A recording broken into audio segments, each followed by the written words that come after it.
lalo ngayon, kasi kung nasa bandang itaas na yung Bongo, Bato de la Rosa, di sabihin mo ng medyo safe na ng konti yun. Nasa ha? Eh, kailangan mo sa bandang baba na maragdagan pa.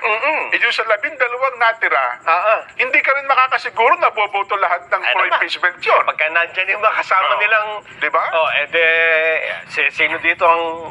Kasi ang politika, may tinatawag na survival eh. Yes. At most of the politicians, yun ang priority na survival. Survival. Kaya kahit sinong pangulo, andun sila, kasunod, di ba? Lalo pa nga, yung 12 natitira, by 2028, ano yan, potential vice president tsaka presidente. Yung pa. Diba? Yung pa. At ito, Jen, dahil midterm na, di ba? Halimbawa, natapos na yung May 12 election. Diyan naman natin makikita kung meron pa bang power ang presidente. Di ba? Pero ako naman, Son, ituloy ko na yan. Ang sabi naman ni Auntie Claire, hindi naman hindi naman nagtatrabaho ang Pangulo kung ang magiging batayan lang naman natin ay resulta ng survey. Hindi naman anya ito beauty contest. Na ikaw ay pwedeng manalo, pero ito anya ay kay mababa, kay mataas ka, tuloy-tuloy ang trabaho ng Pangulo. Tama naman. Wala namang, hindi naman mali yun. Kaya lang, ang sabi niya, may dahilan kung bakit daw bumababa ang approval at trust rating ng Pangulong Bongbong Yun? Ano ba sabi niya? Siguro mapakinggan natin uli. Kahapon pa, na-play na natin ito. Pero dahil ito'y pag-uusapan natin, mas maganda pakinggan natin. Sige po. Nalaman po natin na ang respondents dito ay 2,400.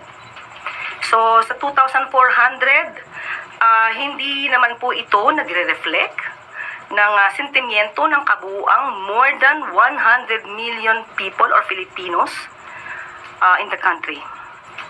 But dahil nga nakita at nabanggit natin itong mga fake news, sumasalamin din po ito sa impluwensya ng mga fake news na nagkakalat.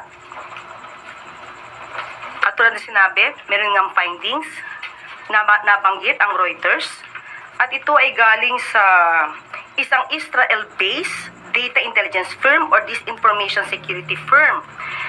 And I quote, "The level of coordinated disinformation seen in the Philippines was far above the typical 7% to 10% range of online conversations globally about highly sensitive or polarizing issues." Yan ang problema kay Attorney Claire din. Pagka ang isang ebidensya ay laban sa kanya, minamaliit niya. Ay talaga. Pero kapag the same na ebidensya na magagamit niya, tama yan, ang galing, di ba?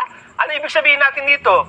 Bakit mo mamaliitin yung 1,200 na respondent? Ayun. Survey nga yun Diba? Pero kung yun ay mataas. Pagka ang kaya sinabi, naku po, majority po ng Pilipino, pabor naman na ipadala si Pangulong Duterte sa ICC. Anong ginamit nyo? 1,200 respondent. Yan anyang sentimiento talaga ng taong Pilipino. bayan. Bakit magkaiba? Bakit? Anong tawag doon, Jen? Bakit salungat? Hindi, tsaka selective. Oo. Pagkapabor sa inyo. Tama. Maganda yung 1,200 Pagka respondent. hindi pabor. Pagka hindi pabor, hindi yan ang Hindi yan ang sentimiento ng taong bayan. Ayan kontra-kontra. Ano sabi? Pagka kontra-kontra? Medyo may yun, di ba? Yun po ang... Yun po kasi ang kung mali dapat. Kung gusto mo na igalang ka ng tao, dapat yung stand mo, ma-firm, di ba? Huwag mong sisirain yung ginamit mo na dating ebidensya. Tapos pagka hindi na pabor sa'yo, sasabi mo, hindi dapat ginagamit yan. Mga ganyang survey. Ayun lang di ba yung survey na sinasabi nilang dapat daw ma-impeach? Yun pa. Diba? Si VP Inday Sara, pabor. Ginamit din niya yun. Pero sinabi ba niya na, ito po ay hindi ito ang kumakatawan sa kabuuan ng Pilipinas. 1,200 lang po ang sinurvey dito bakit pag ngayon, kontra sa'yo, sasabihin mo, hindi naman yan, di ba? Anong tawag dun sa ganung tao? Hindi kasi, Nelson, ito naman ang punto niya. Masyado niya kasing naapektuhan ang Pangulo ng mga fake news.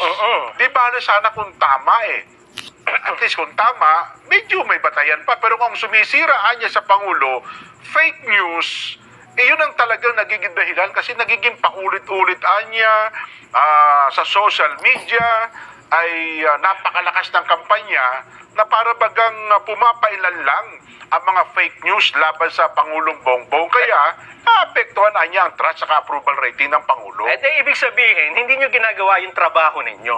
Ibig sabihin, incompetent kayo bilang mga opisyal ng Presidential Communications Office. Ayun. Kasi na-overthrow kayo ng Natatalo kayo ng peke. ng social media, ng mga citizens Dapat- Samantalang all of the resources ng gobyerno, Oho. meron kayong TV, meron kayong social media, ang laki ng pondo ninyo, saan?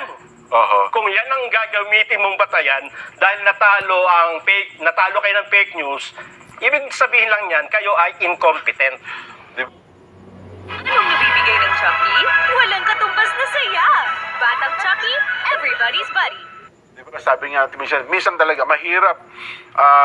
Ang tama ay tama at ang mali ay mali. Ayun sinasabi Diba? ko. Sana Kailanman- aminin nyo na lang. Ang problema kasi sa kanila, Jen, ayaw nilang umamin ang pagkatalo di ba? Pilit mong itutuwid ang liko-liko. Yung liko, gagawin, ang katwira mo, liko din Paano matutuwid yan? Kaya nga ang nagiging tampulo na lamang nila ngayon ng sisi, ang pagkalat ng fake news, kaya apektado ang approval at saka ang trust rating ng Pangulo. Ngayon, dapat siguro, gumawa naman kayo kontra fake news. Yan sinasabi natin. Diba? Oo, ang ginawa nyo kasi, puro kayo banat. Yun. Diba? Kung konting kibot ng isa, paupakan mo. gusto nakikipag-away lagi. Puro away. Anong nangyari sa tao? Ang tao kasi ayaw nung puro away. Diba? Tama. Dapat ipinakita nyo lang hindi, wag na ho natin pansinin yan. Istorbo yan Tama. Ito po ang ginagawa namin ngayon. Doon tayo sa factual.